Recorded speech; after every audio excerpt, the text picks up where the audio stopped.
آپ سہمت کریں جو بھی چیئر آگے رکھتے ہیں ہاں وہ کیمرے کے اندر. اعوذ باللہ من الشیطان الرجیم بسم اللہ الرحمن الرحیم. خواتین و حضرات السلام علیکم. خواتین سامنے ہیں، حضرات پیچھے ہیں.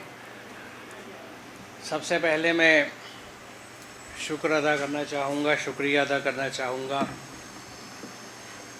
مسجد شاہ گل کی منتظمہ کمیٹی کا اور سٹی پبلک لائبریری کے ذمہ داروں کا کہ جنہوں نے نہ صرف یہ پروگرام کیا بلکہ یہ سب لوگ اور یہ پورا علاقہ اس مسجد کی منتظمہ کمیٹی شکریہ کے مستحق ہیں کہ انہوں نے ایک بہت بڑی پہل کری ہے. پہل اس معنی کر پہلے بھی جب میں آیا تھا تو میں نے یہ بات کہی تھی کہ ایک مثال قائم کر رہے ہیں کہ مسجد کا استعمال کس طرح بہتر کیا جا سکتا ہے. یعنی ہم تھوڑے سے مسجد نبوی کی طرف بڑھے ہیں.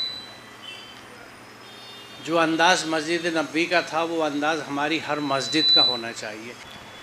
دوسری بات کہ میں آپ لوگ واقف ہوں گے، میرا اصل تعارف یہ ہے کہ میں قرآن کا طالب علم ہوں، سائنس کا طالب علم تھا اور آج بھی ہوں، اور پرانی دہلی سے میرا تعلق رہا ہے. بلی ماران کی پیدائش ہے اور اس کے بعد مٹیا محل کے علاقے جامع مسجد کے. تو یعنی انہی گلیوں اور انہی علاقوں میں پلا بڑھا ہوں جہاں آپ میں سے میں سمجھتا ہوں اکثریت ہوگی جن علاقوں سے آئی ہے. تو بچپن سے ان علاقوں کے حالت کو محسوس کیا ہے اور اس میں سب سے زیادہ جو تکلیف دہ چیز ہے جس نے جیسے جیسا میں قرآن کو سمجھتا گیا مجھے بات کھلنے لگی کہ قرآن جس کو ہم اللہ کی کتاب کہتے ہیں اور ہے بھی کتاب ہدایت ہے، ہم مانتے بھی ہیں، اس کے ساتھ ہمارا رویہ وہ نہیں ہے جو ہونا چاہیے. آج کا جو میرا یہ پریزنٹیشن ہے اس میں میں خاص طور سے قرآن کریم کی وہ آیتیں آپ کے سامنے رکھوں گا جس میں قرآن خود اپنا تعارف کرا رہا ہے، اپنا مقصد بتا رہا ہے، کیونکہ اس سے زیادہ کھول کے کوئی اور چیز میں نہیں رکھ سکتا، کوئی نہیں رکھ سکتا. اور یہ دکھانے کی اور بتانے کی نوبت یوں آئی ہے کہ ہمارے 99% گھروں میں قرآن بند ہے، جزدان میں لپٹا ہوا اوپر رکھا ہوا ہے، بہت احتیاط سے کہ اس کی بے حرمتی نہ ہو سب سے اوپر رکھتے ہیں، اور اس قرآن کے اوپر کوئی چیزیں نہیں رکھتے. میرے تھپڑ پڑے امی کے کچھ اوپر رکھ دیا تو اس وقت تو مجھے پتہ نہیں تھا کہ یہ احتیاط ہوتی ہے، لیکن وہ تھپڑ یاد ہے اس لیے اب احتیاط یاد ہے. لیکن اسی احتیاط نے سوچنے مجبور کیا کہ یہ اتنی عظیم کتاب ہے تو اس کو ہم پڑھتے کیوں نہیں. اور پھر ظاہر ہے اگلا سوال آتا ہے کہ پڑھتے ہیں تو سمجھتے کیوں نہیں. بہرحال میں مزید وقت نہیں لوں گا کیونکہ مغرب سے پہلے مجھے اپنی بات کو ختم کرنا ہے. پہلی آیت، اور ہم نے یہ کتاب نازل کی ہے برکت والی، پس اس کی اتباع یعنی پیروی کرو، یعنی تقوی اختیار کرو تاکہ تم پر رحم کیا جائے. 4 پوائنٹ ہیں اس آیت میں. ہم نے یہ کتاب نازل کی ہے برکت والی. برکت کسے کہتے ہیں؟ برکت کہتے ہیں وہ چیز، وہ نظام، وہ طریقہ جس میں کبھی بڑھوار کی کمی نہ ہو، رکاوٹ نہ ہو، تنگی نہ ہو، اس سے فیض ہمیشہ حاصل ہوتا رہے. تو یہ کتاب برکت والی ہے کیونکہ اس میں جو تعلیم ہے، اس میں جو طریقے ہیں، اس میں جو ہدایت ہے اس پہ عمل کر کے ہمیشہ برکتیں ساتھ ہیں. کبھی کمی نہیں ہے، کبھی قلت نہیں ہے، کبھی تنگی نہیں ہے، نہ ہاتھ تنگ ہے نہ دامن تنگ ہے. دوسری چیز، اس کی اتباع یعنی پیروی کرو، یعنی اس پہ عمل کرو، اس کو فالو کرو، یعنی تقوی اختیار کرو. تقوی کے معنی ہیں اللہ نے جو کہا ہے اس پہ عمل کرنا اور جس چیز سے منع کیا ہے اس کو نہ کرنا. یعنی اللہ کی ہدایت کی 100% پابندی، اس کو تقویٰ کہا جاتا ہے۔ تو اس کی پیروی کرو، یعنی اس پہ کہنے پہ عمل کرو تاکہ تقویٰ اختیار کر لو، اور اس کے بعد سب سے اہم بات ہے تاکہ تم پر رحم کیا جائے۔ ہم تو دعا مانگتے ہیں یا اللہ رحم، پریشانیوں میں چیختے ہیں یا ارحم الراحمین رحم۔ اب آپ گھر میں بھوک سے بلبلاتے ہوئے پہنچے، اماں جان نے کھانا دسترخوان پہ لگا دیا، اماں بھوک، اماں بھوک، اماں بھوک، لیکن ہاتھ اٹھا کے کھانا کھا نہیں رہا جو بھوک مٹے، تو وہ بھوک دور ہو جائے گی کیا؟ نعرے لگاتے رہی یا ارحم الراحمین یا ارحم الراحمین۔ اگر جواب دینے کا سلسلہ ہوتا تو وہ کہتا کہ رحم کیسے ہوگا، لکھا ہوا ہے اس کتاب میں، پڑھ لو۔ تقویٰ نہیں تو رحم نہیں، قرآن پہ عمل نہیں تو تقویٰ نہیں، قرآن پہ عمل تو تقویٰ، تقویٰ تو رحم۔ کیا اس میں کوئی بات ٹیڑھی یا پیچیدہ ہے؟ سیدھی سادی سی بات، چیزیں جڑی ہوئی ہیں۔ قرآن کا حکم یہ ہے کہ جب قرآن پڑھا جائے تو دھیان سے سنا جائے۔ اب جب تک جماعت کی نمازیں لاؤڈ اسپیکروں پہ ہو رہی ہیں، کوئی یہ نہیں کہتا کہ یہ قرآن جو لاؤڈ اسپیکر پہ سنا رہے ہو، جو نہیں سن رہا گناہ گار ہو رہا ہے، اور تمہیں کس نے یہ حق دے دیا؟ ثواب بٹورنے کے لیے آ جاتے ہیں محفل میں کہ قرآن کی بات ہو رہی ہے، ثواب ملے گا، باتیں بھی ہو رہی ہیں، خیریت بھی ہو رہی ہیں، پر کٹی پارٹی نہیں ہو رہی، یہ کمی رہ گئی ہے۔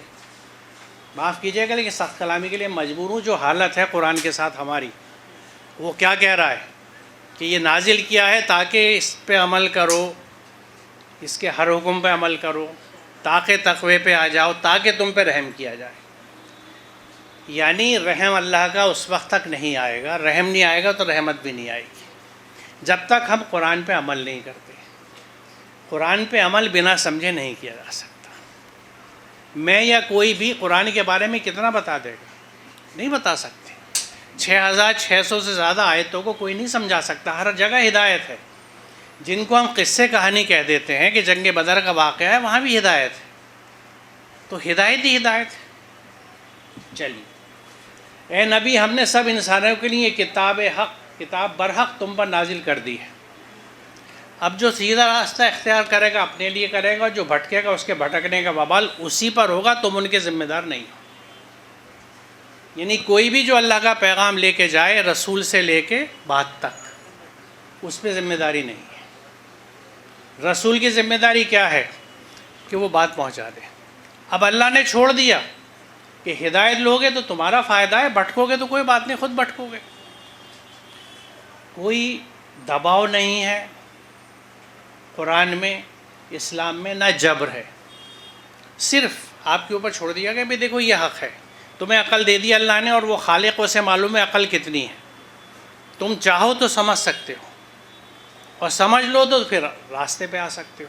دوسری اہم بات یہ ہے کہ ہم نے سب انسانوں کے لیے کتاب برحق، کتاب برحق ہے یعنی حق ہے، اس میں کوئی چیز غلط نہیں ہے، کوئی جھوٹ نہیں ہے، اور حق وہ ہوتا ہے جو اپنے آپ کھل کے سامنے آ جاتا ہے۔ آپ رات کے 2 بجے کہنے لگے صبح ہو گئی، کوئی نہیں مانے گا، کیونکہ روشنی نہیں آئی۔ روشنی آ گئی، حق ہو گیا، سورج نکل آیا، تو حق خود ظاہر ہو جاتا ہے۔ قرآن کی تعلیمات، قرآن کے احکامات جب زندگی کے عمل میں آتے ہیں تو خود ظاہر ہو جاتے ہیں۔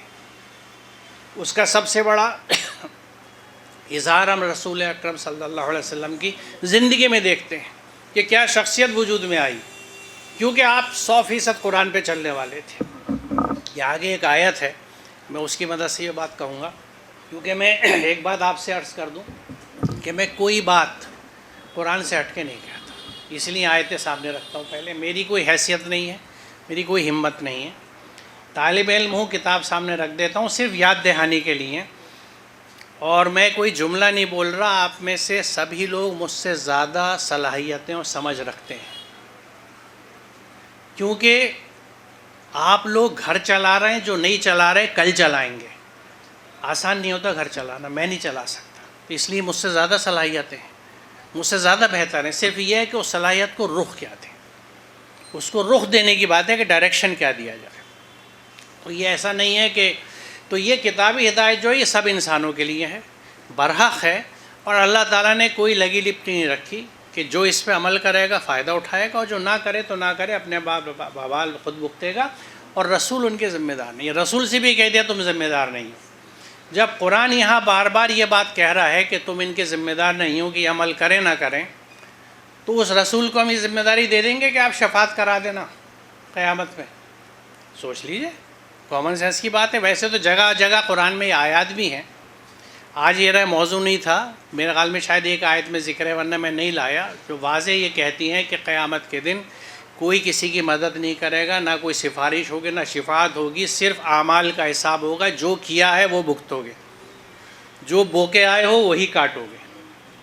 کوئی اس میں گنجائش کہیں سے کہیں تک کسی اور طرح کی نہیں ہے۔ ھذا بیان للناس، اب اس میں دو باتیں کہی گئی کہ قرآن جو ہے یہ انسانوں کے لیے تو ایک بیان ہے، لیکن ہدایت ہے اور نصیحت ہے متقیوں کے لیے۔ یہ بہت اہم بات ہے، اس کو میں نے سرخن سے اس لیے لکھا ہے کہ ہم چاہیں تو انسان کے طور پہ قرآن کو لے لیں جو ہم سب اکثریت لیتی ہے، یہ ایک بیان ہے، پڑھ لیا۔ ناظرہ جب ہم پڑھتے ہیں تو ایک ٹیکسٹ ہے جو ہم نے پڑھ لی، چونکہ اس سے ہدایت نہیں لینی اس لیے سمجھتے بھی نہیں، بلکہ بچے کو بھی بچپن سے الٹے راستے پہ ڈال دیتے ہیں کہ یہ ایک بیان ہے، ایک اسٹیٹمنٹ ہے، کتاب ہے، پڑھ لو، قاف کو لام سے ملا، اوپر پیش لگا، قل ہو گیا۔ اس طرح آپ نے نورانی قاعدے سے شروع کیا، یہ سرنل قرآن سے پڑھا دیا قاعدہ، قرآن پڑھ گیا، شروع کرتے وقت مٹھائی بٹ گئی یا جشن ہو گیا، جب ختم ہو گیا تو ختم قرآن کا اخبار میں فوٹو چھپ گئے کہ 6 سال یہ بچے نے قرآن ختم کر لیا۔ اچھی بات ہے، لیکن ہدایت اور نصیحت متقین کے لیے ہے، یعنی قرآن پہ اگر آپ عمل کریں گے جب ہدایت ملے گی، عمل نہیں کرتے تو ہدایت نہیں ہے قرآن سے۔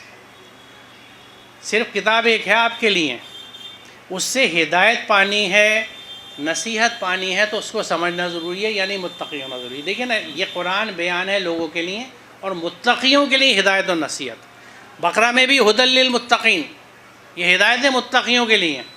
متقی کون ہے؟ جو اللہ کے کہنے پہ چلے۔ تو جس نے قرآن سمجھ لیا اور قرآن کا راستہ پکڑ لیا اس کو ہدایت ملے گی۔ اس کی مثال میں آج کے زمانے میں، کیونکہ آج کے بچے سبھی گوگل میپ یوز کرتے ہی ہیں کہیں نہ کہیں، میں بھی آج گوگل میپ سے آیا ہوں، تو جب آپ ڈیسٹینیشن ڈالتے ہیں تو ایک راستہ دکھا دیتا ہے، اگر آپ اس راستے پہ چلیں گے تو فردر ہدایت ملتی ہے کہ آپ ادھر جاؤ ادھر جاؤ۔ آپ چلیں گے نہیں تو وہ راستہ آپ کو کوئی ہدایت نہیں دے گا۔ یہی قرآن کا معاملہ ہے، اس کی راستے پہ آ گئے تو پھر وہ ہدایت دیتا چلا جائے گا کہ اب آپ کو ادھر جانا ہے، ادھر جانا ہے، ادھر جانا ہے، جب تک کہ آپ منزل پہ نہ پہنچ جائیں۔ یعنی پوری زندگی کی ہدایت ہے، پوری زندگی کی ہدایت۔ شرط کیا ہے کہ اس روٹ پہ آ جائیے، اس راستے پہ آ جائیے جو آپ کو وہ سسٹم دکھا رہا ہے۔ اللہ کا سسٹم قرآن کا ہے، اس پہ آپ آ جائیے تو پھر ہدایت ملے گی، ھدی للمتقین۔ اگر قرآن پہ عمل نہیں کر رہے تو ہدایت بھی نہیں ملے گی۔ جبکہ ہم ہر نماز میں پڑھ رہے ہیں کہ اہدنا الصراط المستقیم، ہمیں سیدھا راستہ دکھا دے۔ اسی قرآن میں جواب رکھا ہوا ہے وَأَنَّ هَذَا صِرَاطِي مُسْتَقِيمًا فَاتَّبِعُوهُ، سورہ انعام میں ہے کہ یہ تو میرا سیدھا راستہ ہے، اتباع کرو اس کی، اس پہ فالو کرو، اس پہ عمل کرو۔ اس سے ہمیں مطلب نہیں، ہم تو اپنے اہدنا الصراط المستقیم۔ اور اس سے زیادہ ایک دھوکہ بڑا ہے، کیا کہتے ہیں ہم؟ دھوکہ اللہ میاں کے ساتھ، پورے خشوع خضوع کے ساتھ، نیت باندھ کے ہر سورہ فاتحہ میں ہم یہ پڑھتے ہیں ایاک نعبد و ایاک نستعین، ہم تیری ہی بندگی کرتے ہیں اور تجھ سے مدد مانگتے ہیں۔ اللہ میاں کے سامنے کھڑے ہو کے ہم کہہ رہے ہیں ہم تیری ہی بندگی کرتے ہیں۔ اللہ کے احکامات جس کتاب میں اس کو نہ پڑھا نہ سمجھا نہ عمل کیا، ہو گئی بندگی؟ یعنی اگر یہاں کی زبان میں کہوں، اللہ میاں کو ٹوپی اڑا رہے ہیں ہر نماز میں۔ احساس نہیں ہے کہ اس رب عظیم کے سامنے میں کیا کہہ رہا ہوں، کیا کہہ رہی ہوں کہ ایاک نعبد، اگر وہیں پہ پوچھ لیں کہ ایاک نعبد، تو کس کی بندگی کر رہی ہے، کس کی بندگی کر رہا ہے، ذرا یہ تو بتا دے، تجھے میرے احکامات معلوم ہیں؟ 4 احکامات تو بتا دے جو تمہیں بتائے ہیں، جو صدیوں سے تمہاری وراثت میں مل رہا ہے، نماز و زکوٰۃ ہے، جس سے ہٹ کے کوئی حکم تو بتا دو۔ کیا یہی حکم ہے قرآن کے؟ کیا ان کی ادائیگی صحیح ہو رہی ہے؟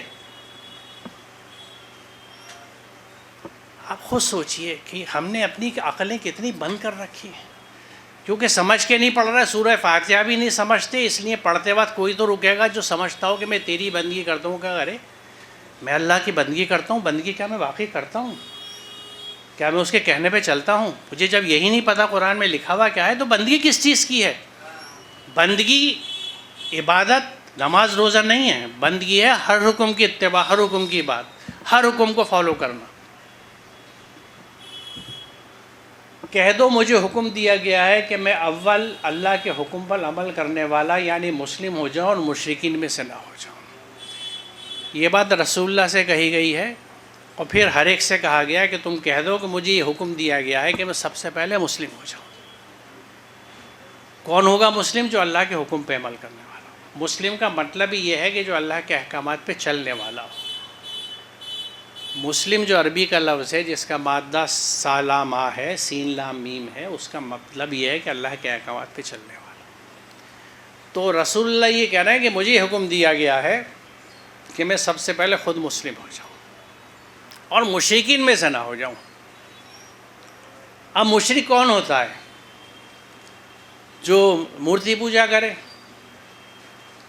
دوسرے خداؤں کے آگے سر جھکائے، وہ بھی مشرک ہوتا ہے۔ لیکن مشرک وہ بھی ہوتا ہے جو اپنے دل کے اندر چھپے ہوئے خواہشوں کے پیچھے چلتے والا ہوتا ہے۔ کیونکہ ایک اللہ کو ماننے کا مطلب یہ ہے کہ اللہ کی ماننا، اس کے احکامات پہ چلنا۔ تو میں اگر کوئی کام اللہ کے حکم پہ نہیں کر رہا بلکہ میں اپنی خواہش کے حساب سے کر رہا ہوں کہ میرا جی چاہ رہا ہے میں یہ کروں، میرا جی چاہ رہا ہے یہ بولوں، یہ پہنوں، یہ کھاؤں، یہاں جاؤں، یہ کروں، تو یہ میں اپنی خواہش سے کر رہا ہوں، مجھے نہیں پتا قرآن کیا کہہ رہا ہے۔ تو قرآن کا حکم تو پتہ نہیں، تو اللہ کے احکامات تو پتہ نہیں، پھر حکم کس کا مان رہا ہوں میں؟ اپنے یا تو دل کا، یا میرے بڑوں نے جو کہہ دیا، میرے گھر والوں نے جو کہہ دیا، جو میرے خاندان کے طور طریقے ہیں، جب میری رسم و رواج ہے۔ جب رشتے کی بات ہوتی ہے تو ایک دوسرے سے لوگ یہی پوچھتے ہیں بھائی آپ کے یہ کیسے ہوتا ہے، ہمارے یہاں تو یہی ایسے ہوتا ہے۔ یہ جملے آپ سب نے سنے ہوں گے۔ بھائی بہن کی کسی کی شادی ہوئی ہوگی تو جنہوں نے اپنے بچوں کی شادی کری ہوگی، یہ کیا ہے؟ کوئی یہ نہیں کہتا کہ یہ چیز قرآن میں کیسے کہی گئی ہے کہ ہم قرآن پہ عمل کر کے چلیں۔ اسی لیے لاکھوں کروڑوں روپے کی شادیاں ہو رہی ہیں، بربادیاں ہو رہی ہیں، اور بربادیاں ہو رہی ہیں۔ آج دیکھ لیجئے کیا حال ہے۔ بہت کم شادیاں ہیں، کیونکہ جس عمارت کی نیو خراب پڑ جائے وہ عمارت کبھی ٹھیک نہیں ہو سکتی۔ جو رشتے خلوص کی بنیاد پہ نہیں بنتے، اللہ کی رحمت کی بنیاد پہ نہیں بنتے، ان پہ پھٹکاری برستی ہے، ان میں برکت نہیں ہو سکتی۔ برکت تو اللہ کے کلام میں ہے، اس نے شروع میں بتا دیا، یہ بابرکت کتاب، بابرکت طریقہ تمہارے لیے ہے، جو عمل کرے فائدہ اٹھائے گا، نہیں کرے گا نقصان۔ تو مشرک اللہ کے حکم پہ نہ چلنا شرک ہے، اس کے حکم میں دوسروں کو شریک کرنا۔ ہم جب اللہ کے حکم کو چھوڑ کے کسی اور کے بھی کہنے پہ چلتے ہیں، چاہے وہ میری خواہش ہو، چاہے وہ میرے کسٹمز ہوں، میرے فیشن ہو، میرے طور طریقے ہوں، میرے خاندانی طریقے ہوں، وہ سب شرک میں شامل ہیں۔ اور یہ میں نہیں کہہ رہا، یہ قرآن کہہ رہا ہے، آپ کے سامنے رکھا ہوا ہے۔ اے نبی، اے مخاطب، دونوں سے بات کہیے، ان سے کہو مجھے حکم دیا گیا ہے کہ دین یعنی اطاعت اور قانون کو اللہ کے لیے خالص کر کے اسی کی بندگی کروں، اور مجھے حکم دیا گیا ہے سب سے پہلے میں خود مسلم بنوں۔ یہ آیت دوبارہ میں نے رکھی ہے سب سے پہلے خود مسلم بننے والی، کیونکہ اس میں جو شروع کی وجاہت ہے، وضاحت جو ہے، ایکسپلینیشن جو وہ امپورٹنٹ ہے کہ دین کو اللہ کے لیے خالص کر کے۔ دین لفظ جو ہے عربی کا، اس کا مطلب ہے اطاعت اور قانون۔ اطاعت مانے سبمیشن، قانون مانے لا۔ تو یعنی لا، قانون اور سبمیشن، اطاعت صرف اللہ کے حکم کے لیے ہے، اور اسی کو خالص بندگی کہا جاتا ہے۔ اگر خالص بندہ ہمیں ہونا ہے تو قرآن سمجھنا پڑے گا۔ دیکھیے ہر آیت یہ بتا رہی ہے کہ قرآن کو سمجھنا ضروری ہے، اور قرآن کو سمجھنا محض ترجمہ پڑھنا نہیں ہوتا۔ ترجمہ پڑھنے سے بات نہیں بنے گی۔ آپ کو جس طرح کورس کی کتاب پڑھی جاتی ہے، ٹیکسٹ بک پڑھی جاتی ہے، اس طرح قرآن پڑھنا ہے۔ کیسے؟ نوٹس بنانے ہیں۔ قرآن میں جو آیت آپ کو لگے کہ یہ مجھے آگے بھی ضرورت پڑ سکتی ہے، یا ریفرنس کے لیے یا سمجھنے کے لیے، کسی کو سمجھانے کے لیے، اس کو ایک کاپی میں لکھ لیجئے حوالے کے ساتھ کہ بقرہ 6 میں یہ بات کہی گئی تھی۔ اس طرح نوٹس ہم بناتے ہیں نا۔ دوسرے ایک لازمی چیز ہے، میں ہر جگہ کہتا ہوں، یہاں اسی موقع پہ کہہ دوں کہ قرآن کی ہر سورہ کو جب آپ پڑھیں تو اس کے ڈوز اینڈ ڈونٹس کی لسٹ ضرور بنائیے. یعنی ایک رجسٹر آپ کے پاس ہو، بقرہ آپ پڑھ رہے ہیں تو جہاں جس چیز کے کرنے کا حکم ہے اسے ایک سائڈ پہ لکھیے رجسٹر کے حوالے کے ساتھ، یہ آیت ہے، یہ کرنے کا حکم ہے، اس کا حوالہ. جس چیز سے منع کیا گیا ہے وہ دوسرے پیج پہ لکھ لیجئے حوالے کے ساتھ. تو یہ ڈوز ہو گئے یا ڈونٹس ہو گئے، کیا کرنا ہے کیا نہیں کرنا.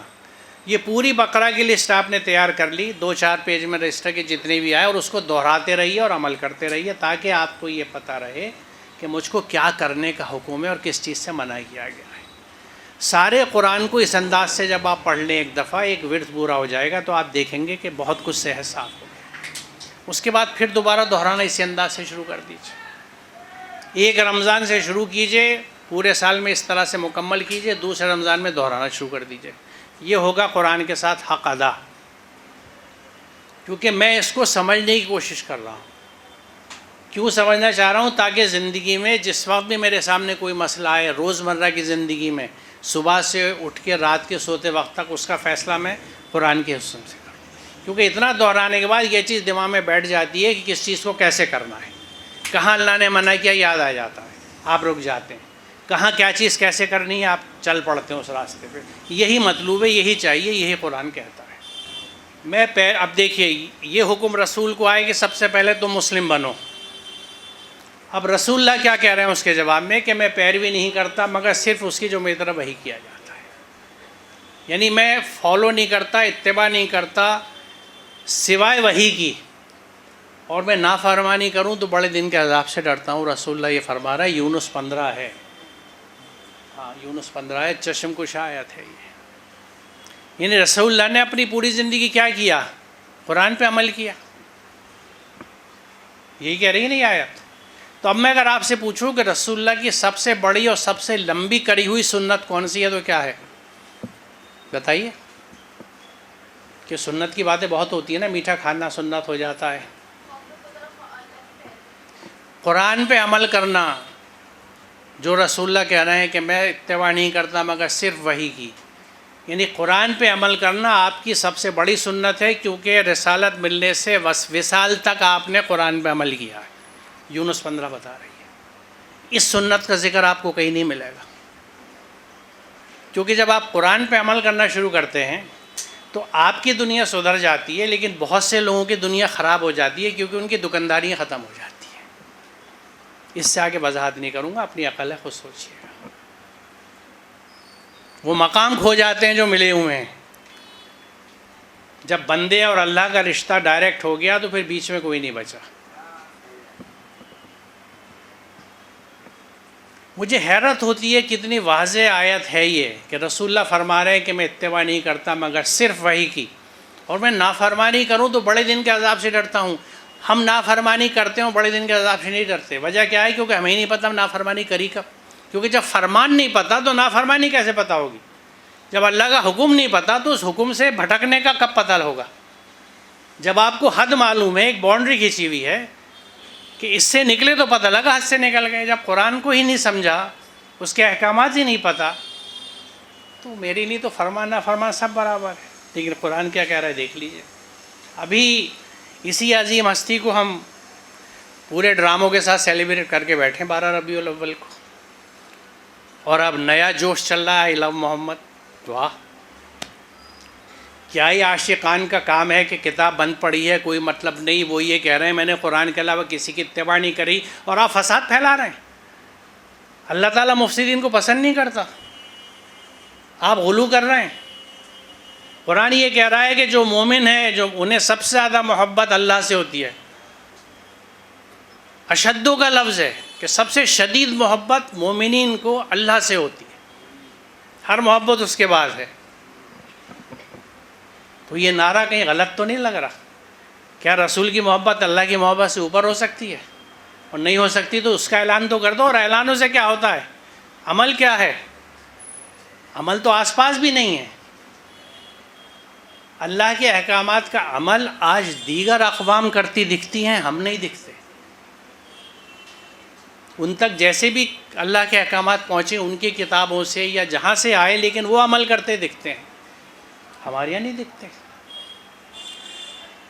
تو یہ یاد رکھیے گا کہ رسول اللہ نے تمام زندگی صرف قرآن کی اتباع کری ہے، قرآن پہ عمل کیا ہے۔ اگر ہم قرآن پہ عمل نہیں کر رہے تو یہ تکذیب سنت بھی ہے، توہین بھی سنت ہے، قرآن کی بھی تکذیب ہے، تکذیب ہی تکذیب ہے۔ اور اس کے بعد ہاں اللہ سے امید لگاتے ہیں کہ تیری رحمت کیوں نہیں آ رہی، ہماری دعائیں قبول کیوں نہیں ہو رہی۔ ہم جو بو کے آ رہے ہیں وہی کاٹ رہے ہیں، جو اعمال کیے ہیں وہی سامنے آ رہے ہیں اکراس دی گلوب، پوری دنیا میں جو کچھ ہو رہا ہے ہمارے اعمال کا نتیجہ ہے، کیونکہ قرآن یہی کہتا ہے، وہ کسی پہ ظلم نہیں کرتا، وہ بے انتہا رحم کرتا ہے اپنے بندوں پہ۔ قرآن میں یہ آیت ہے جو یہ بتاتی ہے کہ تمہیں جو کچھ بھلا و فائدہ ہوتا ہے وہ میری رحمت کی وجہ سے ہوتا ہے، اور جو تمہیں نقصان ہوتا ہے وہ تمہاری اپنی نافرمانیوں کی وجہ سے ہوتا ہے۔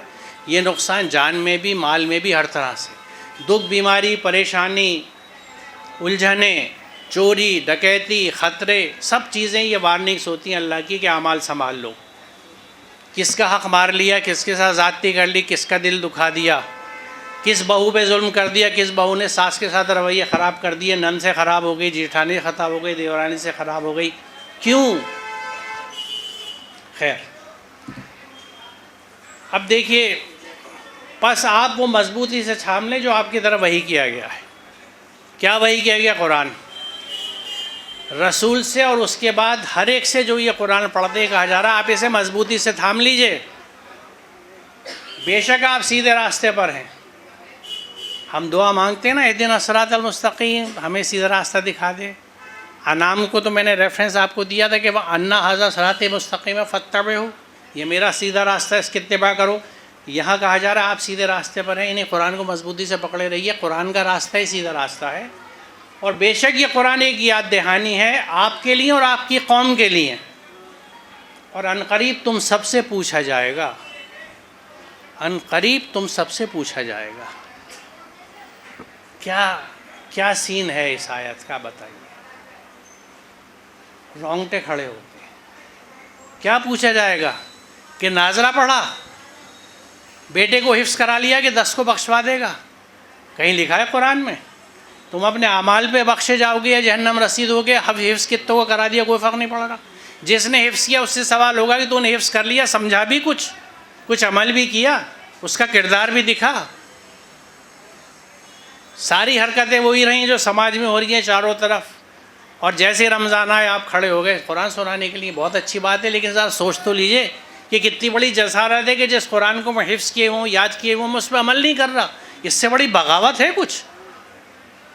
اگر سوچو تو اس رخ سے بھی تو سوچ سکتے ہیں نا، لیکن ہم حفظ کیوں کرا دیتے کہ 10 کو بخشوائے گا، تو ہم اب ریلیکس ہو گئے، اب کرو کچھ بھی، جس کے مال مارنے، جس کے حق مارنے، جس کو گالی کوسے دینے، برے کرنے، زمین دباؤ، قبضے کرو، دکانیں دباؤ، لوٹو مارو، دھوکے مل کے مال بیچو، ملاوٹیں کرو، دھندے الٹے کر لو، بیٹا حافظ بخشوا لے گا۔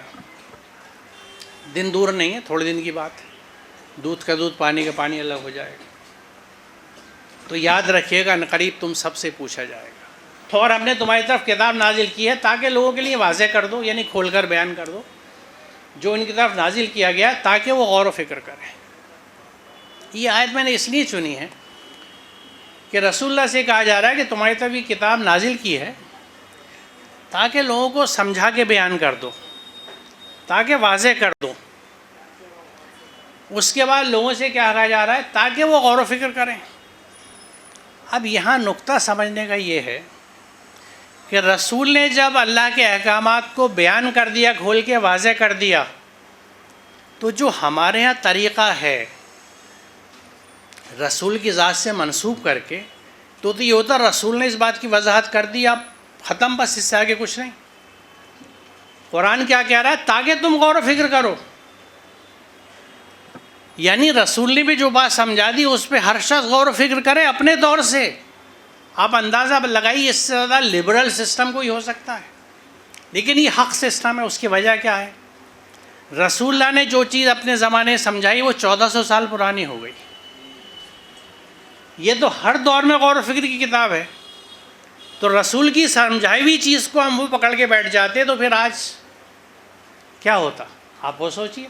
قرآن کا حکم ہے قل سیروا فی الارض، زمین پہ چلو پھرو، دیکھو جن لوگوں نے دین کو جھٹلایا ان کا کیا حشر ہوا۔ تو جب اللہ کا یہ حکم آیا کہ زمین میں چلو پھرو، تو آپ کے زمانے میں جو گھوڑے اور اونٹ تھے اس پہ چلے پھرے اور دیکھا، اگر ہم اس کی انٹرپریٹیشن کو اسی طرح مان لیں تو آج بھی ہم گھوڑے اور اونٹ پہ چلیں گے نا. ہم حکم کو دیکھتے ہیں آیت کی کہ زمین میں چلو پھرو، تو جو تمہارے پاس بہترین ذرائع ہیں ان کی مدد سے چلو پھرو. آج آپ گاڑی سے چلیے، ٹرین سے چلیے، جہاز سے چلیے، یعنی اللہ کے حکم کو ہر وقت، ہر دور، ہر علم اور سائنس کی مدد سے سمجھا جائے گا. اس دور کی جو چیزیں ہیں اس کے حساب سے قرآن کو سمجھا جائے گا. اس لیے رسول کی سمجھائی ہوئی چیز حرف آخر نہیں ہے. یہ اہم باتیں ہیں سمجھنے کی. دیکھیے اس آیت کو دیکھیے، ہم نے تمہاری طرف کتاب نازل کی ہے، کسی طرف رسول کی طرف، تاکہ لوگوں کے لیے واضح کر دو، یعنی کھول کر بیان کر دو. رسول نے کھول کر بیان کر دی. اللہ تعالیٰ یہ بھی تو کہہ سکتا ہے بس تم اب اسی پہ عمل کرنا. یہ نہیں کہا. کیا کہا گیا؟ تاکہ وہ غور و فکر کریں. یعنی ہر پڑھنے والا جس زمانے میں پڑھے اس پہ غور و فکر کرے. تو یہ قرآن کا جو سسٹم ہے ریشنل ہے، لاجک پہ بیسڈ ہے، عقل کی بنیاد پر ہے، اندھی تقلید پہ نہیں ہے، اندھ بھکتی نہیں ہے. عقل استعمال کیجئے کہ آج کے زمانے میں اللہ کے اس حکم کو میں کیسے پورا کر سکتا ہوں یا کر سکتی ہوں. یہ قرآن اجازت دیتا ہے آپ کو. کوئی آپ سے کہے کہ رسول اللہ نے جو بات کہہ دی وہ بات آخری ہو گئی، نہیں ہو گئی آخری. یہ رکھ دیجئے سامنے آپ. کون سی آیت ہے یہ؟ نحل 44، نحل 84، کہ نحل 84 پہ غور کر لیں. یہ ایک بڑی برکت والی کتاب ہے، ہم نے تمہاری طرف نازل کی ہے تاکہ لوگ اس کی آیت پر غور کریں اور اپنی عقل و فکر استعمال کرنے والے اس سے سبق لیں. برکت کو میں سمجھا چکا، برکت والی کتاب سے کیا مطلب ہے. یہاں پھر یہ حکم دیا جا رہا ہے کہ یہ ہم نے نازل کی ہے تاکہ لوگ اس پہ غور و فکر کریں اور عقل مند سے سبق لیں.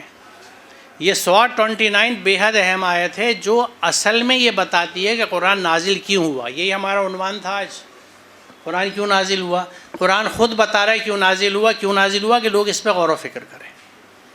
اب دیکھیے اللہ تعالیٰ یہ کہہ رہا ہے کہ ہم نے قرآن نازل کیا ہے تاکہ لوگ اس پہ غور و فکر کریں. ہم تو سمجھ کے بھی نہیں پڑھتے، غور و فکر کہاں سے ہوگا. یعنی کھلی جسارت ہے اللہ کے احکامات سے بغاوت. ہمارے بڑوں نے جو ہمیں بتا دیا ہم تو وہی کریں گے.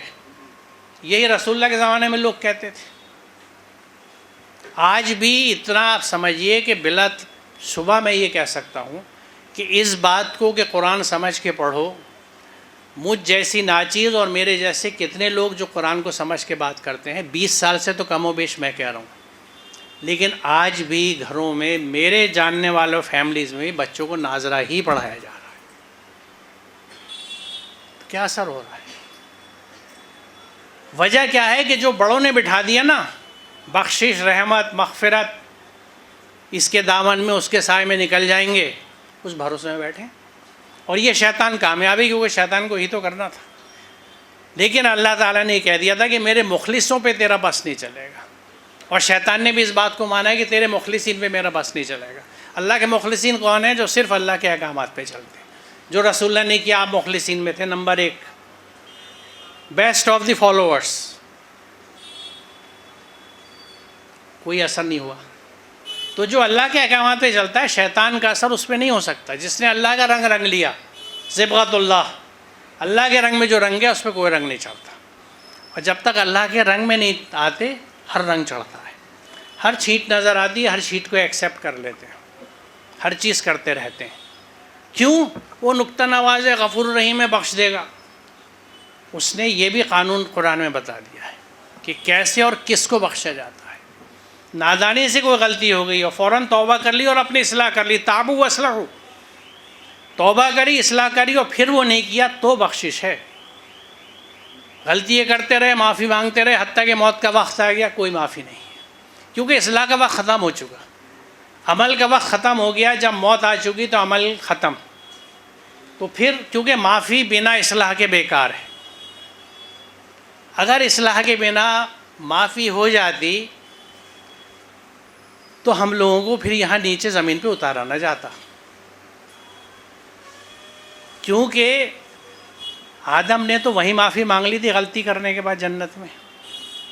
اللہ تعالیٰ نے معاف کیا لیکن دنیا میں بھیج دیا کہ اب اس کا آپ کو اپنی اصلاح کر کے اس اپنے نفس کو جس نے آپ بغاوت کر لی ہے دنیا میں رہ کے اس نفس کو ٹرین کر لو، دبا دو، صرف اللہ کے احکامات پہ چلنے والا نفس بنا دو. آگے اس بات کو کروں گا، یہ بہت اہم نقطہ ہے جو ہمارے ذہن میں رہے تو شاید بات صاف ہوتی ہے. جب ابراہیم کے رب نے اس سے کہا تابع یعنی احکامات پر عمل کرنے والے ہو جاؤ، تو اس نے کہا میں جہانوں کے رب کا تابع ہوں گیا۔ اللہ کے رب نے جب کہا اسلم، قالوا اسلمت لرب العالمین، تو یہ معاملہ اسلم کا ہے، یعنی اپنی پوری ہستی اللہ کی اطاعت میں دے دینا۔ اسلم اور مسلم ایک ہی چیز ہے، مسلم ہونے کے لیے اسلم ہونا پڑتا ہے، یعنی اللہ کے احکامات پہ عمل کر کے مسلم ہوتے ہیں، اور اللہ تعالیٰ کے احکامات پہ عمل کرنے کا جو پروسیس ہے وہ اسلم کہلاتا ہے۔ حضرت ابراہیم سے جب اللہ نے کہا کہ اسلم یعنی اللہ کے تابع، یعنی اپنی پوری ہستی اللہ کی اطاعت میں دے دو، یہ زمین پہ سجدہ کرنے کا سوال نہیں ہے کہ ہم نے اللہ کے آگے سر جھکا دیا، سر تسلیم خم کر دیا، جو جملے بولے جاتے ہیں ادب میں۔ سر تسلیم کہاں سے خم ہو گیا؟ دل میں تو وہی اینٹھن ہے، وہی گھمنڈ ہے، خود غرضی ہے، کبر ہے، نفرت ہے، کینہ ہے، غصہ ہے، بغض ہے، حسد ہے، جلن ہے، نیم اینی تھنگ، نیگیٹیوٹی بھری پڑی ہے کہاں اللہ کی رحمت اور اللہ کا حکم؟ دیکھیے جو مسلم ہوتا ہے وہ تو ایک ایسی نرم شخصیت اور ایسی ہستی ہوتی ہے جس کے ہاتھ سے اللہ ہر ایک کے لیے فیض جاری ہے، وہ کسی مذہب کا ہو، کسی دھرم کا ہو، ضرورت مند ہے میں اس کے پاس کھڑا ہوں اس کی مدد کے لیے، دوسروں کے لیے کروں گا، دوسروں کے لیے سوچوں گا، اپنے لیے کچھ نہیں سوچوں گا۔ مجھے دیکھیے قرآن میں دینے کی جگہ جگہ جگہ ذکر ہے، ایتاء ذی القربیٰ بھی کہا گیا ہے، مسکینوں کو دو، بے سہاراؤں کو دو، دینے کے بہت ذکر ہیں، لینے کا کہیں ذکر نہیں ہے سوائے سورہ فاتحہ کے، جس کو ہم بنا سمجھے پڑھ لیتے کہ ایاک نستعین، تیرے ہی سے استعانت ہے، مدد تیرے سے لیں گے۔ ہم نے یہ عہد کر لیا اللہ سے کہ لیں گے، ہم تجھ سے لیں گے، دیں گے سب کو۔ قرآن سمجھاتے کس کس کو دینا ہے، جو مسلم ہے وہ ہر ایک کو دے گا، جو مسلم نہیں ہے وہ سب سمیٹ کے اپنے پاس رکھے گا۔ پراپرٹیز، زیور، گہنے، گولڈ، سلور، کیا کیا کیا کیا گاڑی ہیں، کیا کیا کیا کیا کیا کیا۔ قرآن کہتا ہے کہ جہنم کی آگ جب ان سونے چاندی پہ دہکائی جائے گی اور ان لوگوں کی پیٹھیں اور کمرے اور پیشانیاں داغی جائے گی کہ یہ ہے وہ خزانے جو تم جمع کرتے تھے، لو اب ان کا مزہ چکھو۔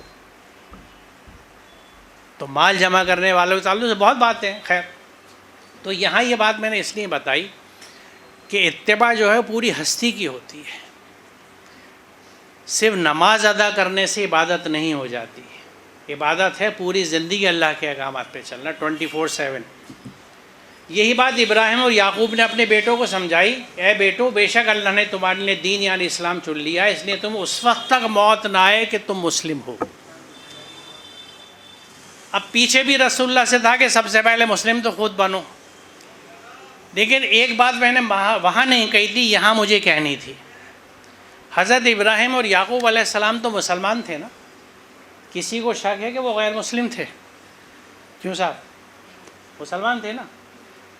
تو جو نبی وقت ہیں، پیغمبر ہیں اپنے وقت کے، وہ اپنی اولاد سے کہہ رہے ہیں کہ مسلم بنو، اور ایسا نہ ہو کہ موت آ جائے مسلم نہ ہو پاؤ۔ اللہ اکبر! ہمارے یہاں تو پیدائشی مسلمان ہوتے، محمد صلی اللہ علیہ وسلم پرویز ناطق دیا، کان میں اذان دے دی گئی، ختنہ کرا دی گئی، ہم ابا مسلمان ہیں، ہم مسلمان ہو گئے، اب کیا کرنا ہے؟ مسلمان ہو گئے، امت محمدی ہو گئے، امت محمدی تو بخشے جائیں گے۔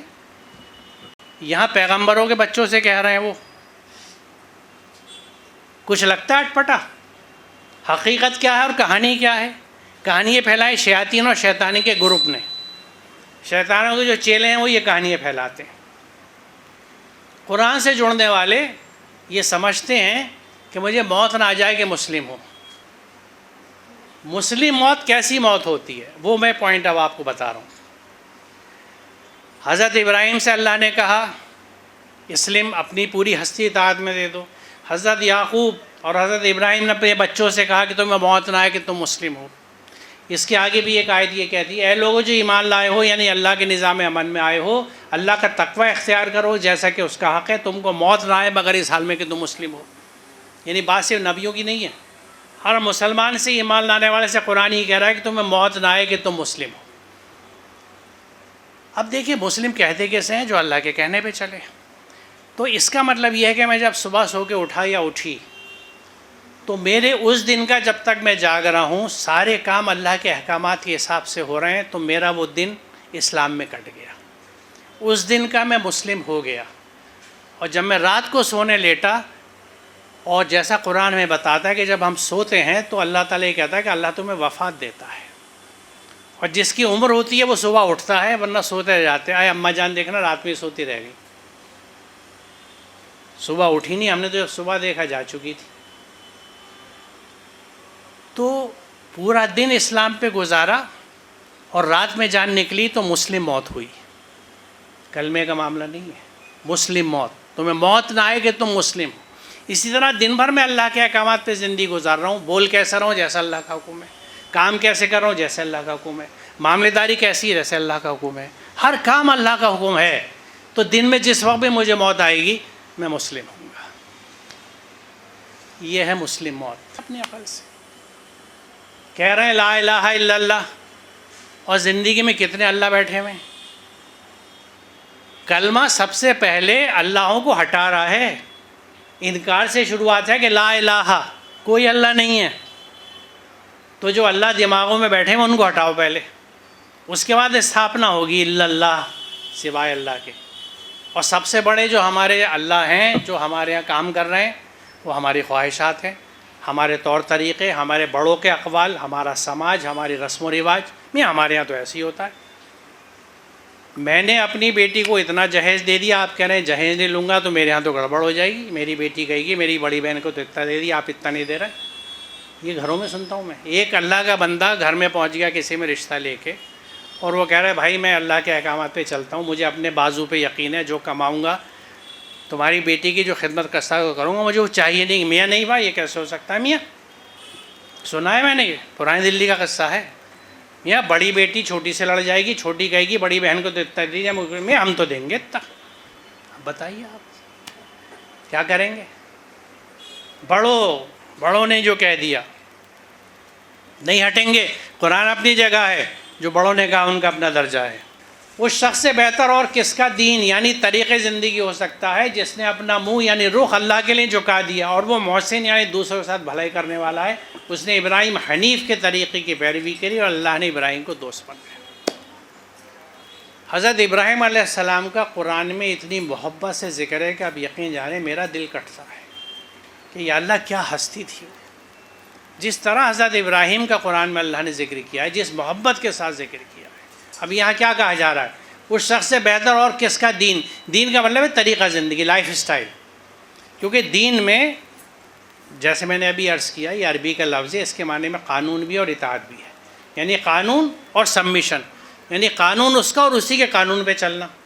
تو یہ اگر ہم پوری زندگی میں اپناتے ہیں، یعنی مسلم ہو جاتے ہیں، اللہ کے احکامات پہ چل رہے ہوتے ہیں، تو یہ لائف اسٹائل کہلائے گا آج کی زبان میں کہوں تو۔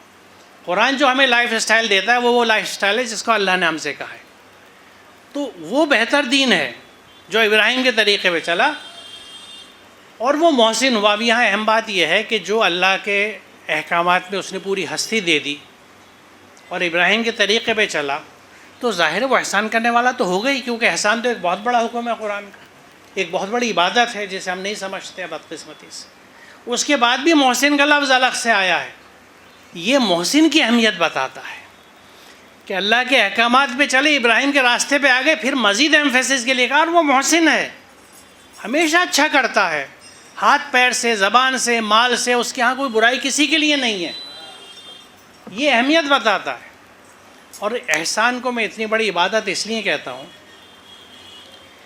کہ کوئی اور عبادت ایسی نہیں ہے جس کے لیے اللہ تعالیٰ یہ کہتا ہو کہ جو یہ کرے گا میں اس کا دوست ہو جاؤں گا، میں اس سے محبت کروں گا۔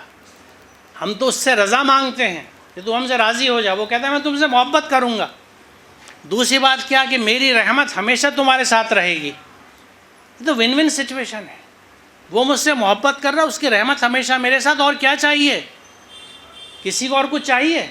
نہیں، ہو ہی نہیں سکتا، پاسبل نہیں ہے، اس سے باہر آپ کچھ سوچ ہی نہیں سکتے۔ کنڈیشن کیا لگا دی؟ واحسنو، ڈو گڈ، ہمیشہ اچھا کرو، زبان سے، ہاتھ پیروں سے، مال سے، سوچ اور فکر سے بھی اچھا سوچو، صحیح سوچو، توازن سے سوچو۔ احسان میں توازن بھی آتا ہے، بیلنس اپروچ ہو، بولو اچھا بولو، قرآن کی واضح عبادت ہے، حکم ہے قل لعبادی یقولوا التی احسن، میرے بندوں سے کہہ دو زبان سے جب بات نکالنے اچھی نکال، قول احسن، کبھی برا نہیں نکالنا۔ کوئی کتنا تمہیں برا کہے، تمہارے اللہ رسول کو برا کہے، قرآن کا حکم یہ ہے تمہیں برا نہیں نکالنا۔ کتنے لوگ عمل کرتے ہیں؟ آج دیکھ لیجئے کیا ری ایکشن ہو رہا ہے اللہ اور محمد پہ۔ کیا قرآن یہ کہہ رہا ہے؟ مذاق اڑا رکھا ہے با جماعت قرآن کا، اور اللہ کی رحمتوں کی امید کی جاتی ہے۔ یہ وقت نہیں ہے جو میں وہ احکامات لے کے آتا۔ پچھلا جو میرا لیکچر یہاں ہوا تھا 2023 میں، اس نے میں نے اہم احکامات رکھے تھے اپنے پریزنٹیشن میں، جو غالباً ان کے اگر یوٹیوب پہ ہوگا لیکچر تو اس میں موجود ہوں گے۔ میرے لیکچرز میں بہت ہیں یوٹیوب پہ، جس میں کردار کیسا ہونا چاہیے مسلمان کا، حکم ہے ہر چیز کا، لیکن بنیاد اس کی کیا ہے؟ واحسنو، زبان سے اچھا بولنا ہے، ہاتھ پیروں سے اچھا کرنا ہے، مال سے اچھا کرنا ہے، ہر ایک کے ساتھ ڈو گڈ، اور اپنے ساتھ بھی اچھا کرنا ہے۔ اپنے ساتھ اچھا کیسا کرنا ہے کہ جسم اللہ کی امانت ہے، ایک آیت ہے، اللہ تعالیٰ نے ہر تخلیق کو اپنی آیت بتایا ہے، تو میں ایک اللہ کی آیت ہوں، میں اللہ کی امانت ہوں، یہ جسم میرے پاس ایک امانت ہے، مجھے اس کی صحت کا خیال رکھنا ہے۔ اب صحت کا خیال رکھنا ہے تو روز میں نہاری اور چکن فرائی کھاؤں گا تو صحت کہاں سے ٹھیک رہے گی؟ دال سبزی کھاتا نہیں، وہ اللہ کی تخلیق ہے، میں کہتا ہوں ایمان کمزور ہو گیا تم تو گوشت نہیں کھاتے، لوگ مجھ سے کہتے بیلنس ڈائٹ کا تصور نہیں ہے، میں جسم کے ساتھ انصاف کر رہا ہوں۔ اس سے بڑی ناانصافی آج کل کیا ہو رہی ہے؟ اللہ تعالیٰ قرآن میں کہتا ہے کہ رات سکون کے لیے بنائی، ہماری بے چینی رات میں کھلتی ہیں۔ مجھے افسوس یہ ہوتا ہے کہ رات کے 12 اور اس کے بعد نکاح ہو رہے ہیں، اور پڑھانے والے نکاح پڑھا رہے ہیں، وہ پیسے لے کے نکلنا یہ نہیں کر رہے وقت سے نکاح کا۔ مجھے یاد ہے بچپن میں میرے ایکسیپشنل کیس ہو تو الگ بات ہے، ورنہ مغرب بعد حد سے زیادہ عشاء نہ تدفین ہوتی تھی نہ نکاح ہوتا تھا۔ آج ہمارے مجاہدین کی آنکھ ہی کھلتی ہے 12-1 بجے دن کے۔ اسپیشل کنسیشن آرڈرز اللہ سے لائے ہوئے ہیں۔ سورج تو بے وقوف ہی نکل آتا ہے صبح میں، ہم تو اپنی مرضی سے اٹھیں گے، بادشاہ ہے، وقت ہے۔ تو یہ دیکھیے کہ بغاوتوں کی انتہا ہے، تو ہم اپنے ساتھ بھی اچھا نہیں کر رہے، نہ اس جسم کے ساتھ نہ اپنی سوچ کے ساتھ، الٹی سوچ چلتی ہے۔ وہ اتنا آگے کیسے بڑھ گیا، اس نے کیسے کما لیا، اس کی دکان کیوں چل رہی ہے، اس کی خوشحالی کیوں ہے، یہ تو ہمیشہ خوشی دکھتی ہے، یہ تو کبھی اس کی ٹینشن ہی نہیں دکھتی مجھے، اللہ ہماری کیا ہے پتہ نہیں۔ اے بوا تم ہی بتاؤ نا کیوں اتنی مسکراتی رہتی ہو؟ پریشانی ہے، شکر کریں کہ اللہ تیرا شکر ہے یہ میری بہن خوش ہے، یا اللہ مجھے بھی خوشی دے دے، یہ بھی تو ایک رویہ ہے نا۔ یہ پازیٹیو ہے، وہ نیگیٹو ہے، وہ آپ کو بیمار ڈالے گا۔ جتنی نیگیٹیوٹی بڑھتی ہے، آج سائنس یہ ثابت کر چکا ہے کہ آپ بیمار زیادہ ہوتے ہیں۔ بیماری سے بچنا پازیٹیو ہو جائیے، اچھا سوچیے، اچھا بولیے، اچھا کریے، بیمار آپ نہیں ہوں گے۔ یہ اتنا بڑا بوڑھا آپ کے سامنے کھڑا ہے، 70 سال سے اوپر ہو چکا ہوں، اللہ شکر وہ بیماری نہیں، اس کا کرم ہے، کیونکہ شاید اس کی ہدایت سے میں نے اپنے اعمال، اپنی سوچ، اپنے معاملہ ٹھیک رکھے۔ میرے سے چھوٹے چھوٹے نکل گئے بیچارے۔ تو یہ میں اس لیے مثال دے رہا ہوں بالکل ذاتی قسم کی، کہ ہماری نیگیٹیوٹی ہمیں بیمار ڈالتی ہے۔ بیماریاں اسی لیے بڑھ رہی ہیں کہ ہماری سوچ خراب ہے، ذہن خراب ہے، کسی کے لیے اچھا نہیں سوچتے، نہ اچھا کرتے ہیں، نہ اچھا دیکھنا پسند کرتے ہیں، اور اللہ سے رحمتی کی دعائیں مانگتے ہیں۔ پھٹکار آئے گی، پھٹکار جو آ رہی ہے، قرآن کے باغی ہیں ہم لوگ۔ جب ان سے کہا گیا جو اللہ نے نازل کیا ہے اس کی پیروی کرو، اس کو فالو کرو، تو ان لوگوں نے کہا ہم تو ویسے ہی کرتے جیسے ہم نے اپنے باپ دادا کو کرتے پایا، چاہے ان کے باپ دادا کچھ بھی نہیں سمجھتے تو بھٹکے ہوئے تھے۔ یہ بات، یہ سلائڈ میں نے اس لیے رکھی کہ ہمارے یہاں جو بڑوں کی تقلید کا ہے نا، یہ کم بختی کی ماری، یہ لڑکی میری پتہ نہیں کہاں سے کیا سمجھ کے آ گئی، یہ دین کو دیکھنا، ہمارے یہاں تو اب چیز ایسے ہوتی تھی، یہ پتہ نہیں کیا کر رہی ہے۔ اس سے کہا کوٹری میں اندر گھس کے نماز پڑھ رہی تو بیچ میں پڑھ رہی ہے، یہ تو مسجد جانے کو کہہ رہی ہے۔ یہ ہے تو بڑوں کی یہ آبا پرستی ہمارے لیے بڑا زہر ثابت ہوئی ہے صدیوں سے۔ بڑے کی عزت اپنی جگہ، دیکھیے حضرت ابراہیم علیہ السلام نے اپنے والد کے ساتھ پوری عزت کری، جو ایک لڑکے کو کرنی چاہیے تھی، خدمت ہر طرح سے، لیکن ان کی بات نہیں مانی کہ نہیں، رب تو میں اللہ کو ہی مانوں گا، دین کے معاملے میں کمپرومائز نہیں ہے، عزت پوری ہے۔ یہی ہمیں سکھاتا ہے یہ قرآن، کہ ماں باپ کی عزت اپنی جگہ، خدمت اپنی جگہ، لیکن اگر وہ دین سے ہٹانے والی بات کر رہا ہے، اور واقعی وہ ثبوت کیا ہوگا اس کا، ویریفائی کہاں سے کریں گے؟ قرآن سے، کسی بڑے کے یا کسی کے قول سے نہیں۔ اگر قرآن کے خلاف کسی چیز کو کرنے کا کوئی بڑا کہہ رہا ہے تو نہایت ادب سے ان سے کہیے میں معافی چاہتا ہوں، دیکھیے قرآن کی آیت کیا کہہ رہی ہے، آپ بھی پلیز ایسا مت کیجیے، اماں جان دیکھیے یہ قرآن منع کر رہا ہے۔ ورنہ پھر آپ کی مرضی، مجھے معاف کیجیے گا، میں یہ نہیں کروں گی۔ یہ جائز بغاوت ہے، ہونی چاہیے اگر آپ کو اپنی دنیا آخرت بچانی ہے۔ بندگی بڑوں کی نہیں ہے، ماں باپ کی نہیں ہے، سماج کی نہیں ہے، خاندان کے چودھریوں کی، بڑوں کی نہیں ہے، اللہ کی ہے، اس کے رسول کی ہے، جس نے یونس 15 میں یہ کہا کہ میں اتباع نہیں کرتا مگر صرف وحی کی۔ جب رسول اللہ نے پوری زندگی سے قرآن پہ عمل کیا تو ہم کیسے عاشقان رسول ہیں کہ قرآن پہ عمل نہیں کرتے؟ آپ بتائیے نا، خالی پیلی بات ہو رہی ہے نا۔ عاشقان رسول ہیں لیکن قرآن پہ عمل نہیں کر رہے، تو آپ کی سب سے بڑی سنت تو قرآن پہ عمل تھا جو آپ نے پوری عمر کیا۔ جس دن ان کے چہرے آگ میں الٹے پلٹے جائیں گے، وہ کہیں گے کاش ہم نے اطاعت کی ہوتی اللہ کی اور اطاعت کی ہوتی رسول کی، اور وہ کہیں گے ہمارے رب بے شک ہم نے اطاعت اپنے سردار اور اپنے بڑوں کی تو انہوں نے ہمیں راستے سے بھٹکا دیا۔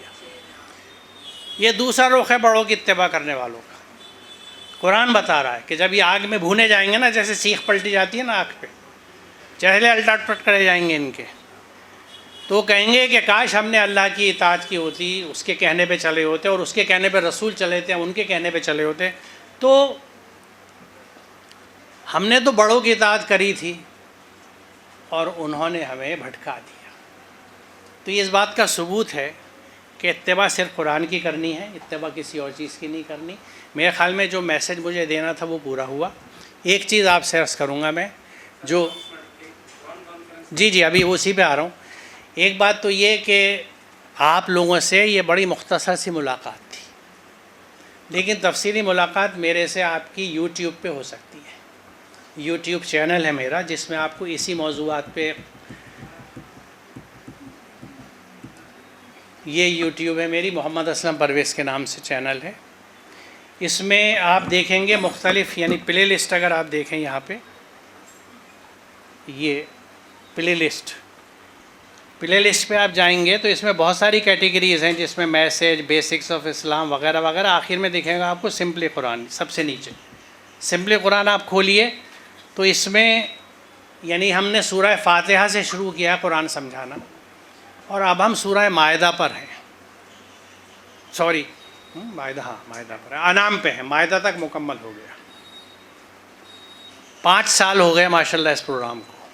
اس میں جس طرح میں اس وقت سمجھا رہا ہوں، ہم 2 لوگ ہیں میرے ساتھ میں، قاری ہمارے طارق ندوی صاحب جو ندوے سے فارغ ہیں اور عربی کے پروفیسر ہیں۔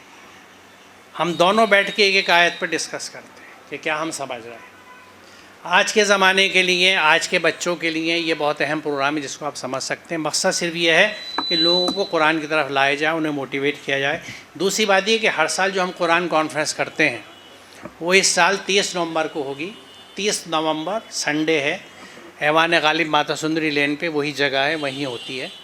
تو وہاں میری گزارش ہے، درخواست ہے کہ آپ سب لوگ آئیے، اپنے ساتھ اپنی فیملی کو بھی لائیے، بچوں کو مت لائیے گا، 12 سال سے چھوٹے بچے کو ہم الاؤ نہیں کرتے تاکہ وہاں ڈسٹربینس نہ ہو۔ صبح 10 بجے سے شام تک کا پروگرام چلتا ہے۔ اس ایک دن کے لیے ہمارے مہمان آپ ہوتے ہیں، آپ کا کھانا، چائے، پانی سب ہمارے ذمے ہوتا ہے، آپ کو کچھ لانے کی ضرورت نہیں ہے، لنچ باکس ساتھ میں، ہر چیز کا انتظام وہاں پہ ہوگا۔ صرف ضرورت ہے آپ کی شرکت کی، اور وہاں ایسے مقرر، ایسے اسپیکرس ہم لاتے ہیں جو قرآن کو اسی انداز سے سمجھا سکیں، اہمیت سمجھا سکیں، تاکہ ہم سمجھ سکیں قرآن کی اہمیت کیا ہے۔ اور بس میرے خیال میں اب سوال جواب کی تو وقت ہوگا نہیں شاید۔ جی بتائیں۔ وعلیکم السلام۔ Source of learning what?